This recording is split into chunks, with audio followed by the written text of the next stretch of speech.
welcome to my channel. I'm so happy you could join me today. So first, let's start off with who are you, what's your name, how old are you, where are you from, and what dogs do you have? Hi, I'm Tess. I'm from Australia, but I've lived in the UK for the last 8 years. I'm 26 years old. I've worked from home for years, and I've got 3 Italian Greyhounds and a Russian toy. But we're talking about the Iggy's today. Yeah, okay. So today we're gonna talk about the Italian Greyhounds. So maybe could you tell me something about the backstory of the breed? They reckon they were the first ever companion dogs. Mm-hmm. Companion dogs in Pompeii. So they're like a 3,000-year-old breed. Okay. They were bred down from like the big greyhounds. And they're little hounds. They're companion dogs, but they are little sight hounds more than anything. And where are they originally from? There's a lot of like discussion over this. A lot of people will say kind of Turkey, some people will say Egypt, but they are popularized in Italy, in Pompeii. Okay. And do they have any associated health problems? They're a pretty healthy breed. They do suffer from leg breaks and bad teeth would be the main things. Mm-hmm. Since they are becoming quite a popular breed now, they're getting more and more health problems. You're seeing more laxating patellas, epilepsy is on the rise in the breed, some autoimmune diseases. But overall, a good breeder, they're going to be a healthy breed. Okay. How long do they tend to live for? So the average life expectancy for one is actually only 13 years old. And a large part of that is because they are accident prone. So while some obviously aren't living as long, I do know of some who have lived over 20, 21, 22. I wouldn't say that's normal, but I think for a healthy Italian, kind of 15 is an easy reach. Okay. And so which health test should a potential buyer see that the breeder has done? It's in the UK, there's no official health test. Okay. So always laxating patellas, eyes, just normal vet testing. And it is becoming more popular, particularly in certain breeds in Europe, to do genetic profilings for hereditary eye disease and stuff. Okay. But it's not actually still that common in the breed. Okay. Always general vet checks of knees, eyes. And what got you into the breed and why did you get Italian Greyhounds? I first saw the breed, I want to say on like Pinterest or something. At the time I was working retail and I so couldn't get a dog. Yeah. And I was like, what's this little creature? So I just started looking into them. And I slowly, I did a little bit of research and 2-3 years later when I could get a dog, I was like, I think I know what I want. So I went and I did some more research and I started contacting breeders and stuff. I slowly looked into them for a few years, but kind of compacted more research in the last couple months. Okay. And so when did you get your first one then? Winston is 4.5. Did you have any special criteria when choosing the breed? First of all, a dog with a really friendly temperament. I didn't want to be, there's a lot of breeds who are going to end up being lovely breeds, but they take a bit more work to make sure they don't fall into the thing. Well, I think Italian Greyhounds kind of have a nice starting point with their temperament. I like a little lively dog. So I live in the city. I'm not strong by any means. And I had to be able to carry them on and off the tube. Yeah. So it was a little dog who could still go out walking for the day or go on holiday and they could go for a hike, which ironically is Winston's least favorite thing in the world. He's the laziest dog in the world. Yeah. But generally they're quite a lively breed. Okay. Do you compete or train in any dog sport? And if you don't, then what do you think would suit the breed? Don't currently. I'm planning on starting Cindy in lure coursing. It's not done officially as a sport here, so it's not popular, but it is very popular in Europe. And it's instinct-based, basically. So that while you can train them to kind of hone in the instinct a bit more, it's them chasing after an electric lure that's made to look like a rabbit running through a field. I do know some who are doing flyball, particularly when they're on the larger side of the breed, and they're quite popular flyball clubs because the smallest dog sets the jump height. So then they can have a lower jump height for all the dogs. Smart. And I do know some who do agility, but I don't know any who compete in it as much so as just practice it for enjoyment and for training purposes. Okay. How is it in general owning an Italian Greyhound? I think it depends on who you ask. I find them quite an easy breed to own. I think because they fit really well into me. But I know other people who have owned one and they've messaged me before and they're like, I love the little dogs, but I would never own one again. That was just the worst dog I've ever had in my life. So I think generally it depends like what annoys you depends on how it is to own one. Okay. They're generally lazy most of the day and then like to play like parkour on your furniture for the rest of the day. Okay. But I mean, they can be little horrors, but they're also very, very sweet. Okay. So like they sleep in, but then at like 11, because I'm quite like a night person, they're usually up quite late. They will like go absolutely insane in the house and just be like wrestling and like jumping over you. They're very cuddly and they're very sweet at the same time. So, I mean, I think it really just depends on who you ask. For some people, they fit right on in, and for others, it's like, what did I just get myself into? Yeah. So how many hours per day would you say that you need to put on your dogs? I mean, my mother describes them as low maintenance, high maintenance, in the way that they don't need a particularly lot of grooming. They like a nice long walk, but like if it's raining and you miss the day, or kind of like an hour most days of the week, but then if it's pissing down rain, I mean, I shouldn't say that on YouTube. We don't go. Like, they don't want to go and we don't go, and there's no thing. But they like someone around. Yeah.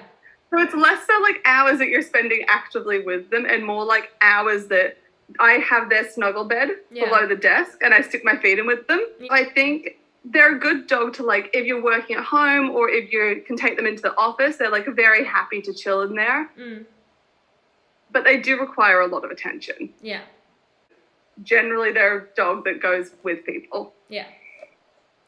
And in everyday life, but what does like an average day look like for you? You would wake up and then like, how does your day go? I usually wake up, they go out to the toilet, and then I grab my laptop and we go sit back in bed because they don't actually want to get up yet. Yeah.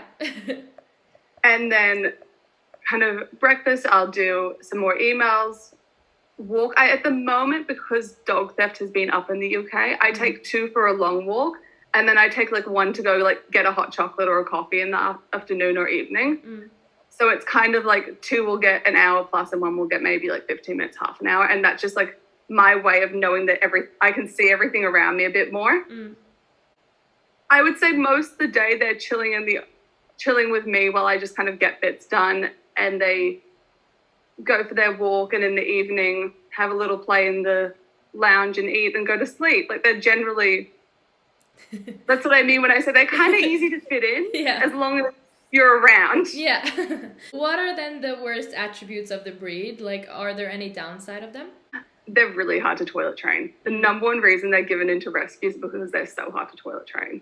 Most aren't really that toilet trained until they're like a year old. And even then, I mean, Twiggy and Winston aren't so bad, but Cindy needs a puppy pad or something over the night because she just will not hold it. Yeah.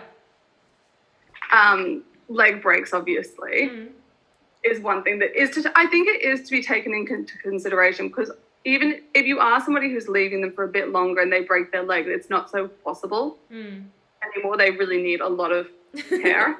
Hi, Twiggy. I know one of my friends just got one, and she said her upper part of her chest, she got an adult from a breeder he can't be bred. Yeah. She's like, I'm actually really sore because he keeps on using me as a ladder. Yeah. Like they're not personal space dogs. Yeah. They're like right stuck up against you. They're quite jumpy. So I mean, I often get asked like, would they be good for older people? I'm like, probably not, because they're probably too, even though they're little, they're too forceful. So they're not always the politest little dogs. Okay. What would you say are some challenges when training or owning the breed, other than what we just mentioned? In training, they're really not good leash walkers. And I remember I got Winston and he wouldn't walk at all on lead. And we were going to a behavioralist trainer, and it happened that one of her friends owned 2 Italian Greyhounds, and she was like, I've worked so much with those dogs and I can't get them to walk at heel, like consistently. And I would say that's true of the breed. They're not good leash walkers. I know a lot of people are worried to let them off lead because they do have a prey drive. And I've found that with Cindy, but not with my other 2, is if you've got an Iggy who has a bit more of a prey drive, you really do have to work extra on recall because they will disappear. But for me, it really was leash walking that took a long time to get. For a good month, Winston would not take a step on lead out of the house. He was just like frozen. Like you had to like lure him along, like, come on, and he still did not want to walk. I think with any dog, you have to teach them to settle. And Iggy's really won't settle if there isn't a comfy spot. So for me, it's really important that I can take them out for lunch and put their bag on the ground and they can settle in. And I know I wasn't so bad with this one because I got a really lazy dog as my first dog who kind of taught everyone else how to do it. But I know a lot of people do have a harder time teaching them to settle in restaurants and stuff because they want to be up and they want to be like exploring and seeing what's going on. And I'd be like, no, this is the time just to stop. So I always say take a comfy place and kind of teach them that that's their place and it's time to stop and just just sit under the table and just chill. So I think that's something that can be quite difficult with the breed is getting them to stop when you want them to stop, not when they want to stop. But do you find really big differences between them? My biggest difference, I found Italians have an easier starting point. Like they're not nervous dogs, they're quite social. Although they like do have their difficulties, as a whole, you can kind of take them out and do stuff in the start, but they don't have a lot of capacity for training. When it comes to things like they're hard to toilet train, they're generally kind of stubborn and hard to train. So you can only go so far. Well, I think Russians are a harder breed to start with, but they've got a lot more capacity to learn and a lot more growth that can happen in them. Yeah. I would say that's like the biggest difference to me is you kind of, you socialize and you do all that with an Italian. They only have so much capacity to actually take it in. What are 5 words that you would use to describe Italian Greyhounds? I would say strange. Okay. They're strange little alien dogs. They really are. They're loving. You said they're very warmth orientated. Yeah. Hi. What are you doing? He's got my pet stuck in his paw. They can be quite pestery. Yeah. Like this. Yeah. What else? I don't know. I'm not good with the words. So, like alien dogs, pestery. Maybe they're very fun. They can be very fun. Yeah, they're very loving. Yeah, loving. Even if they're not the most loyal dogs, they are very loving. I think they're quite versatile dogs in many ways, even though it's not so much a dog sport thing. They're quite versatile within your own life. Cheeky. Yeah. Cheeky. That's really the number one word. It's not even that they're naughty, they're cheeky. Yeah. And so for who would you recommend getting an Italian Greyhound? Would you say it's a good first-time breed? I think it can be good either breed. I would say it's a fine first-time breed to have as long as you really researched them. Yeah, I think I know some people say no, but I think they are a fine first-time breed. There's nothing about them that's particularly like a behavior that it's like, oh, we have to really, really work on that other than the toilet training. Yeah. I think if you've got the patience for one, they're a good first-time breed. Okay. And what are some breed-specific traits that you noticed that all of them have? They all play in the same way, and it's very, very strange. We call it bitey face. Okay. And it can look quite mean. Yeah. Because they will literally, like, get each other's mouths and be like... And it's quite the thing. They'll make, like, little dinosaur noises while doing it. It's quite strange. So what different colors do they come in? And if they come in different colors, what's your preference? They come in blue, black, fawn, red. And they come in FCI, you can't have them broken with white. But on American and UK Kennel Club, they can all be broken with white. Okay. Then you have cream. You technically have white, but white is double recessive, and very few people are breeding for it because it can come with the health problems of blind or deafness. Okay. So although it's accepted, and there is some healthy, very healthy, beautiful white dogs, it's not common, and it's not really something you're going to see a lot. They can't come in brindle, unlike whippets and greyhounds. Okay. But other than that, they come in a range of colours pretty much. Okay. I've got 2 blues and a cream. I like all the colours. Also, within the colours is blue and black can both carry fawn and red, which appears to be like seal or like a blue fawn, and Twiggy is the blue fawn. You can see the fawn on her as well. Yeah. Yeah, but it is a genetic thing. So often, usually pure black holds red if anything. Mm-hmm. But you only really know if they've had if the parents have been genetically tested. Yeah. And most seals are very dark and not obvious, but you do get the seal and the blue fawn. Okay. Fleeny! So what are some negative aspects of owning Italian Greyhounds? We mentioned a few of them, but here I'm looking more for like people's opinions or like the world's opinion or something like this. I mean, obviously we've mentioned potty training, leg breaks, the fact they're just cheeky as anything. Mm-hmm. I would say, I mean, they are harder to train. Mm. There is like a delicate aspect of them. You do get a lot of people stop you with Italian Greyhounds. Mm. So often you can get like quite a bit of negative comments and people making remarks to you going down the street. I was yelled at someone in the park for owning a teacup whippet. Like people are yeah, I know. I like tried to correct her and she was like, no, this old lady. People are very opinionated about the breed. Mm. So I think it's not so much it is negative, but it's more just something to be very ready for, is you're going to hear opinions. They're quite naturally shaky dogs. The breed standard actually asks for a slightly tucked tail. They have it to different aspects, but kind of for a low carried tail. Yeah. So you do get a lot of people with a lot of opinions. Yeah. But that is like it's something that caught me off of guard. I think also at the moment with them increasing in popularity, a big negative is finding a reputable breeder. Mm. Because the amount of even breeders who before weren't breeding were breeding like quite well are now getting quite greedy. Because they're selling in the UK, they're selling for so much money, some of them. So next question. So if you would choose a breed to compare the Italian Greyhounds to, what could you compare them to? You could compare them to other sight hounds. I would say they are. A lot of people like, oh, are they the same as whippets? They are not. Mm. They are quite different breeds. I think you can compare them to some of the...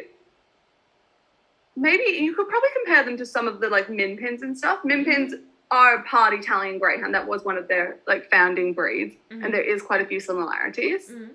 I think the best places to compare them to are the kind of these short-haired toy breeds or the slightly bigger sight hound breeds. There isn't any, there's no two breeds that are the same. And it's not like with Russian toys, you can quite easily compare them to the Prague Ratters and ETT and stuff.